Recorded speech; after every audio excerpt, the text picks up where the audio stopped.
Hello, this is Rochelle Johnson, Superintendent of the Cass Lake-Bena School District. Today is August 17th.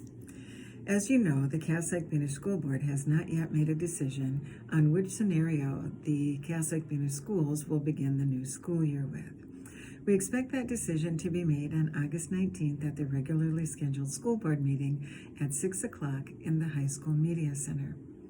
Meanwhile, we've been receiving a number of questions on what exactly do these scenarios look like for our students and our families. So I want to take a few minutes to visit with you about each scenario, and hopefully I can get some of those questions answered. Scenario 1 is all students back in school full-time on a regular schedule on the regular calendar. The only difference with scenario 1 is that all students will be in a mask all day long, and all staff will be in a mask all day long, and we'll do our best to do as much social distancing as we possibly can.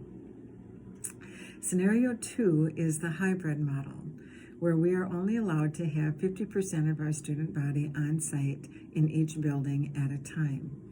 In this scenario, students will be divided into two groups, Group A and Group B, and those groups will rotate throughout the week. Monday will always be a distance learning day. Tuesday will be Group A, and the next day will be Group B, and then Group A and Group B, etc. In this scenario, students are to report to their homerooms, and they stay there throughout the day with very little transitioning. In this model, the teachers do the transitioning. For example, a social studies teacher will come in to teach social studies, a reading teacher will come in to teach reading, etc. And so very little transitioning for students. So pretty much students are in the same classroom. The exception to this is if, for example, there is a requirement, say for a science lab that can't be met in that homeroom, students will then transition to the science lab to meet those requirements. But again, in this model, very little transitioning for students, and teachers rotate. We have to do our best to make sure that we maintain a 6-foot social distancing for all of our students throughout the school day. So this is kind of a difficult model for students and kind of a difficult model for staff.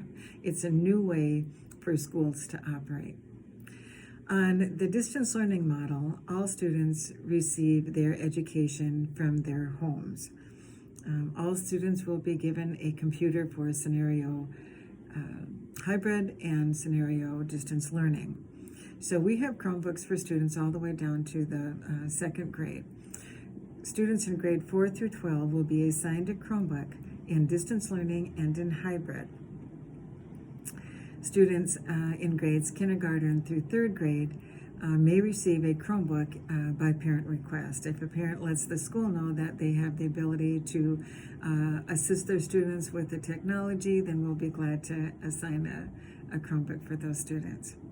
So kind of the differences between the three models. I hope that I've answered some of those questions on those models. And then remember always that no matter which model the school board decides, families always have the option to do distance learning. We do have that opt-in form on the district website. You can also contact each of your buildings, elementary, middle school, or high school, to get those forms filled out also. So thank you for your time. We're working very, very hard to make sure that we meet all the requirements, every scenario, and that we will be ready from day one. We will be ready for our families and for our students. So thank you so much for your time. I hope I've answered some questions today. Have a great day.